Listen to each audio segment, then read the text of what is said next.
समस्त श्रोतागण के प्रणाम। आइ हम अहाँ सबके एकटा सम्बर सुना रहल छी जे कि विवाह में गायल जाइ छै। एक दिन आहे सीता मंदिर नीपल धनुषा तो लेलनि उठाई। एक दिन आहे सीता मंदिर नीपल धनुषा तो लेलनि उठाई।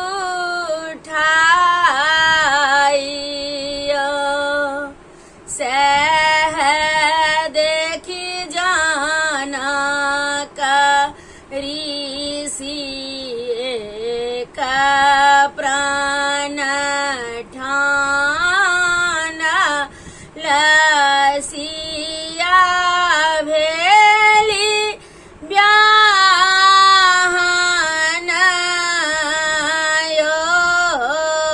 गयो।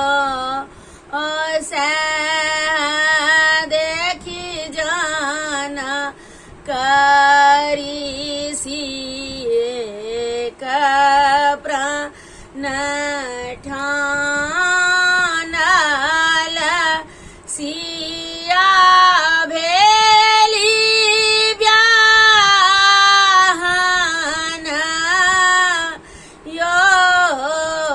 गयो। शिवजी का देल कठिन हो धनुषा से हो सिया लेलनि उठाई।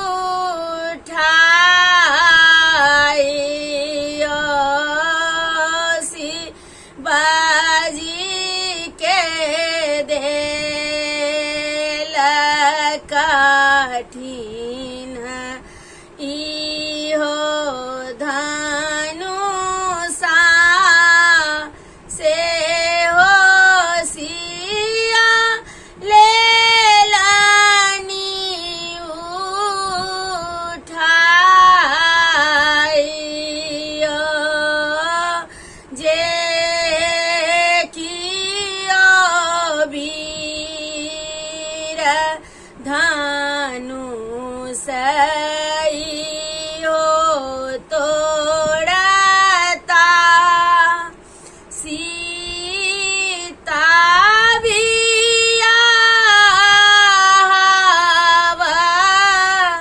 ताहि जे कियो वीर धनुष हो तोड़ता सीता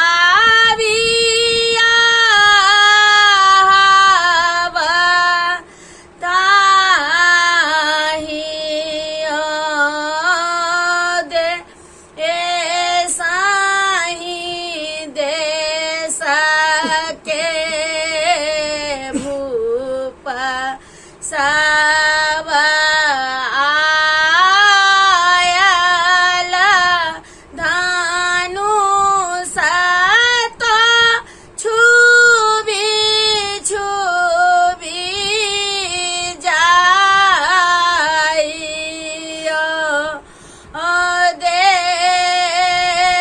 देसाहि देश केरा भूप सा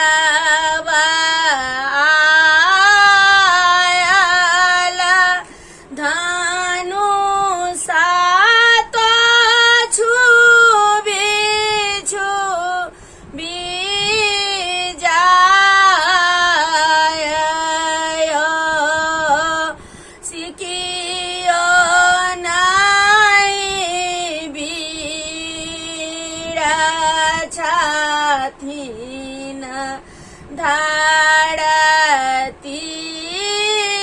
पर धनुष तोड़त जे आइयो खियो नहीं वीर छथिन धरती पर धनुष तोड़त जे आइयो गुरु विश्वामित्र संग दुहि गोट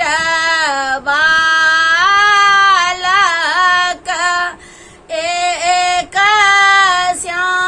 श्यामल एक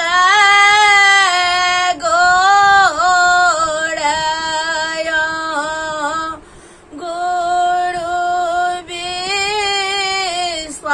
विश्वामित्र संग आयल दुहि बालक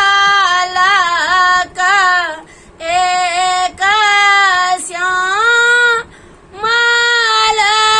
एक गोरयो दाहि नहीं हाथ धनुष उठाओल रघुनंदन कायल सहस्रो खंडयो दाहि नहीं हाथ सो उठाओल रघुनंदन कायल सहस्रो खंडयो धन्य धन्य सिया धन्य जनक के नगरी धन्य अयोध्या